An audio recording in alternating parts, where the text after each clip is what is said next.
18h à Kinshasa, 19h dans l'est de la République démocratique du Congo. Nous vous convions à suivre cette tranche Kinshasa direct aujourd'hui. Aujourd'hui, 17 janvier, le Congolais se souviennent de leurs héros. Et aujourd'hui, Patrice Emery Lumumba et Mzee Laurent Désiré Kabila. Jules Banzé sera de nôtres. Il va parler de ce qu'il a retenu de Mzee Laurent Désiré Kabila. Et après, nous allons parler de Kabound Gate. Donc, c'est ce dossier qui défraye certainement la chronique en République démocratique du Congo. Avec Jimmy Kitenge, communicateur du FCC, il sera des nôtres.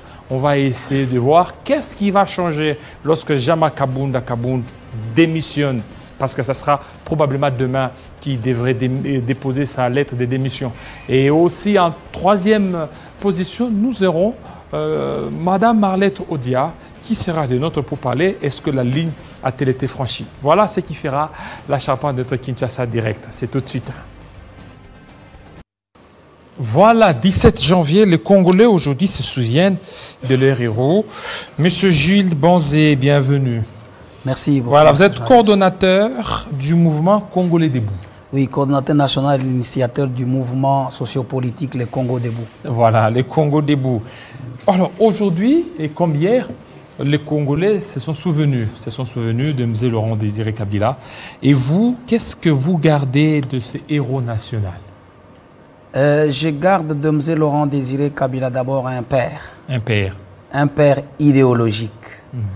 Je suis parmi les anciens Kadogo que Mzee Laurent Désiré Kabila a recruté. Ancien Kadogo. Ouais, j'ai travaillé au Palais de Marbre, là où on m'appelait Hôtel 5, et on s'occupait de la communication.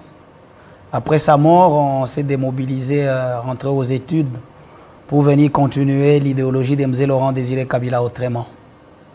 C'est pourquoi on a mis en place le mouvement Le Congo Autrement, comment vous êtes en train de... J'ai dit autrement parce que cette œuvre. J'ai dit autrement parce que les acquis de la révolution de Mzee Laurent Désiré Kabila allaient en disparaissant petit à petit. Mzee Laurent Désiré Kabila nous avait laissé le service national qui était par terre. Mzee Laurent Désiré Kabila nous a laissé notre devise, la démocratie, justice et unité. Quand d'autres personnes sont venues à côté de Joseph Kabila, nous sommes rentrés dans le moboutisme avec justice, paix, travail. La tête du lion comme totem que Mzee Laurent Désiré Kabila nous avait amené était partie. On a mis en place la tête du léopard. Donc on s'est posé la question, est-ce le moboutisme qui rentre en force? Est-ce le kabylisme qui continue? C'est pourquoi nous nous sommes dit, nous reviendrons faire et continuer l'idéologie de Mzee Laurent Désiré Kabila. Parce que vous parlez du service national, il y a déjà le service national qui a été relancé. C'est aussi une satisfaction pour vous. Mais relancer à quelle envergure? Relancer avec combien de tracteurs et avec quelle vision? Il y a un début de commencement. Oui, de desservir quel peuple? Un début de commencement, nous courons déjà vers 3 ans, n'est-ce pas? Il aurait fallu quelques 2 semaines ou quelques 6 mois pour que le peuple comprenne qu'il y a un lion à la tête du pays et que tout change automatiquement, comme on ne le pensait pas. Donc Mzee Laurent Désiré Kabila était un autre dirigeant. Il a imprimé une façon de gouverner le pays, pas seulement la RDC, mais l'Afrique autrement. Et maintenant, Mzee Laurent Désiré Kabila, tel qu'il est là, et vous, pourquoi vous ne vous êtes pas lancé dans un mouvement politique, dans un organe pour impulser certaines décisions qui devra certainement faire imposer votre vision? C'est déjà très difficile de se lancer dans un mouvement politique parce que ça a migré. Ou dans un autre mouvement, par exemple. Nous sommes des kabylistes authentiques. Ça a migré de MP à l'AMP, de l'AMP au FCC.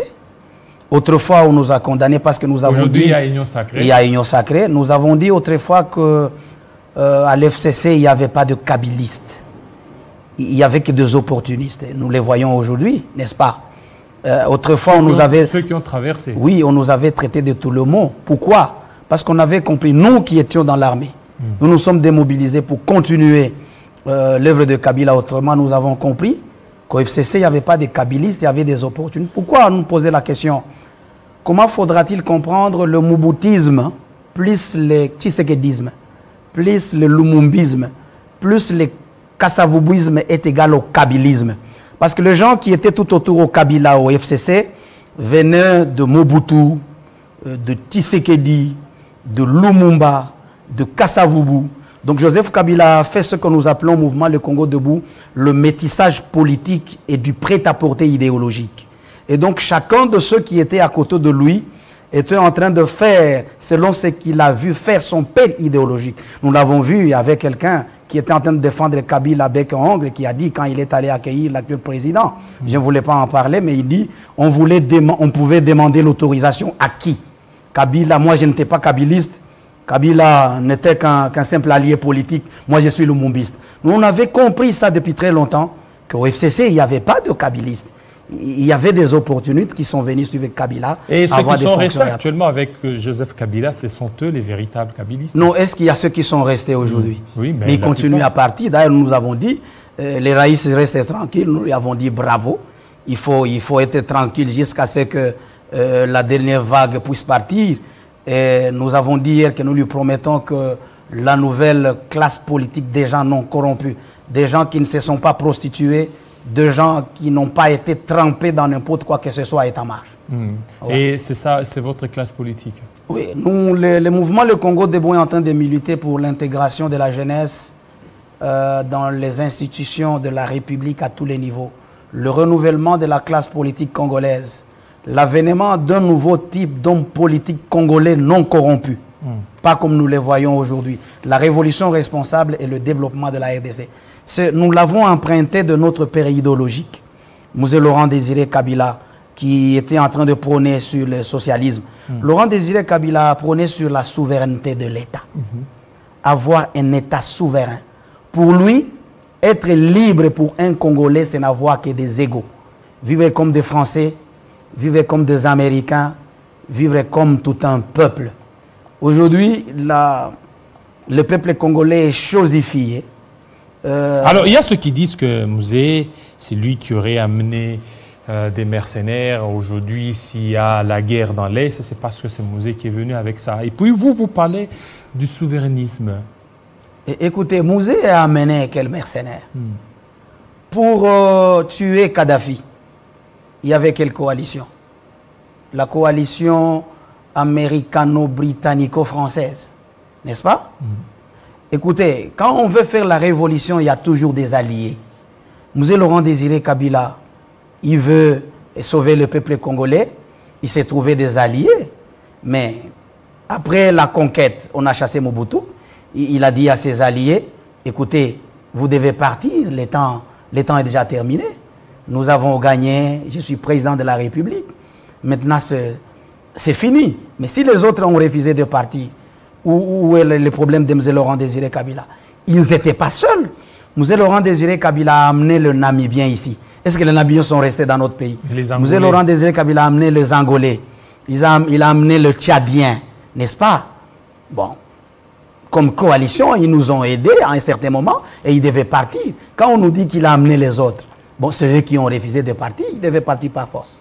Alors aujourd'hui, Mzee Laurent Désiré Kabila, est-ce que ce qu'il a laissé comme héritage, est-ce qu'il y a encore à pouvoir espérer que, comme vous, tel que vous êtes en train de vous réclamer, vous pouvez certainement perpétuer ça à la génération future? Oui, d'abord, je commencerai par Joseph Kabila. Joseph Kabila a travaillé pendant 18 ans. Mais déjà, à 16 ans, il a compris que l'Occident n'a jamais construit un seul pays. Depuis qu'ils sont là pendant des années, la France est là, les États-Unis est là, combien de pays ils ont déjà construit? Il a compris ça. 16 ans déjà, il a commencé à rentrer à l'idéologie de son père. Il a compris que les Caïmans qui étaient tout à côté de lui, qui ont été même recommandés par les gens de l'autre côté, n'ont rien fait. Il commence à entrer dans la peau de son père. Nous l'avons vu ici avec la révisitation du contrat minier. Et autre chose, il a commencé à faire de la RDC la signature d'un contrat militaire avec la Chine et l'envoi du général Kaloumé Numbi en Russie, et pour faire de la RDC une puissance militaire. ce qui n'a pas plu aux autres. Lui a déjà commencé par cet espoir. Nous devons encore espérer. Est-ce que ce n'est pas ce qui lui a causé un peu noise avec les autres, les Occidentaux? Oui, vous savez, si l'Occident acclame un président africain, c'est qu'il est dans leurs mains. Si l'Occident n'acclame pas et pourchasse, c'est qu'il n'est pas de leur. Nous avons compris 2 ans avant la fin de son mandat qu'il n'était plus dans leurs mains. Vous voyez tous ces gens qu'on acclame en Afrique parce qu'ils sont des leurs. Et vous m'avez posé la question de savoir est-ce qu'il y a encore à espérer. Tout à fait, il y a une nouvelle génération qui est en train de traîner. Il y a toujours le cours de l'histoire. Une génération s'en va, une autre génération arrive. Nous avons laissé le temps à cette génération-là, que nous avons appelée la machine déjà programmée. C'est une génération qui avait été programmée par Mobutu, par Kasavubu, par Lumumba. Il y a une génération qui vient, une génération encore vierge, une génération qui n'est pas encore programmée. Et c'est cette génération-là qui va sauver les Congos. Ici, on n'a pas besoin, moi je disais, même si on a beaucoup de diplômes, on n'a pas besoin de beaucoup de diplômes, on a besoin du patriotisme, de l'amour de sa patrie. Qu'est-ce qu'on va faire pour notre pays?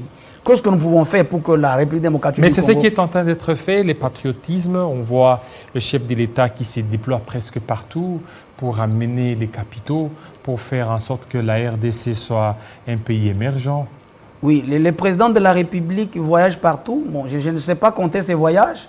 Quelqu'un me disait, je suivais sur le média plus de 126 voyages. Mais je suivais un confrère ici, Jimmy Kitenge, qui disait même pas un seul cambiste sur la terre congolaise. Bon, écoutez, le Congo a tout pour se développer. Magufuli a dit, je ferai l'Europe chez moi. Vous comprenez? Magufuli n'a pas voyagé partout, mais il a laissé son pays là où il devait le laisser. Mais si nous, on a fait 126 voyages, 3 ans après, on laisse le pays à quel état? Donc le Congo a tout. Même quand les gens disent que ce sont les Belges, ce sont les Américains. Je dis non, les Belges ne sont pas partis avec notre bois. Les Belges ne sont pas partis avec notre coltan. Les Belges ne sont pas partis avec notre bois. C'est une question du leadership. Il faut un leadership fort à la trempe de M. Laurent Désiré Kabila. C'est ce leadership-là qui vient, ne vous en doutez pas. Il faut un leadership très fort, pas un leadership léger. Un leadership qu'on dit, écoutez, accroupi, il est accroupi, debout. Il est debout, et tu veux aller dormir, il va dormir, comme nous le voyons aujourd'hui. J'ouvre une parenthèse, n'est-ce pas? Il faut construire une usine de traitement de l'or. Il faut construire une usine de traitement de notre coltan. Et cela nous fera 21 millions de dollars, n'est-ce pas? Oui. Pour l'or, c'est 15 millions de dollars. Et pour le coltan, c'est 16 millions de dollars. Mais on va signer le contrat avec le Rwanda, n'est-ce pas? Pour construire ces usines et qu'on va traiter nos minéraux là-bas. Mais pour acheter aux députés d'Égypte, il faut en perdre de 25 à 27 millions de dollars, si je ne me trompe pas. Mais c'est un montage financier. Même si c'est un montage financier. Non, je reviens. Si nous avons la possibilité de construire une usine de traitement de notre or à 5 millions de dollars, mais le programme Etchile-Gelou, qui n'a accouché qu'une souris, mais a eu 14 millions de dollars. S'il fallait y défalquer, au lieu de signer le contrat avec un pays qui n'a rien à voir avec notre minerai, mais on prend sur 14 millions, on construit notre usine à 5 millions de dollars. Sur 14 millions, on en reste avec 9. On peut faire autant, n'est-ce pas? On a perdu ici 6 millions de dollars pour nous acheter de chinchard, seulement pour la ville de Kinshasa. Un bateau de pêche coûte combien? Nous avons l'océan Atlantique. Nous avons le lac Tanganyika. Mais le ministre de Pêche et Élevage s'est déjà lancé pour l'acquisition des bateaux de pêche. Tout cela, ça sera résolu. Mais c'est lancé pendant combien de temps? Non, c'est à peine. Parce qu'il ne reste qu'une année et demie, si je ne me trompe pas. Pour M. Laurent Désiré Kabila n'a pas trouvé de l'argent. Il a trouvé de nouveaux haïrs, le pays par terre. Il devait imprimer sa propre monnaie. La monnaie de la RDC qui devait faire la concurrence contre la monnaie étrangère. Non, il n'y avait rien. Joseph Kabila a laissé 1,5 milliard de dollars. Mais M. Laurent Désiré Kabila n'a rien trouvé en banque. Il a fait sa propre monnaie. Et cette monnaie qui a fait la concurrence avec d'autres monnaies étrangères. Mais aujourd'hui, on nous dit qu'il n'y a rien du tout, alors qu'ils ont reçu quelque chose. Et donc, c'est cette idéologie de M. Laurent Désiré Kabila qu'il faut suivre.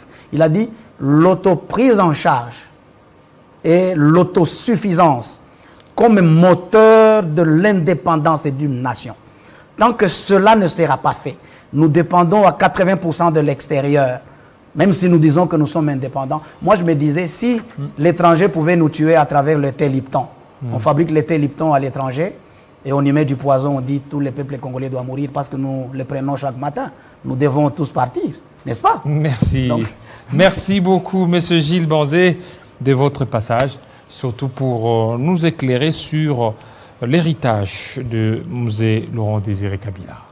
C'est moi qui vous remercie. Voilà, tout de suite, on va parler du dossier Kabunda ou Kabunda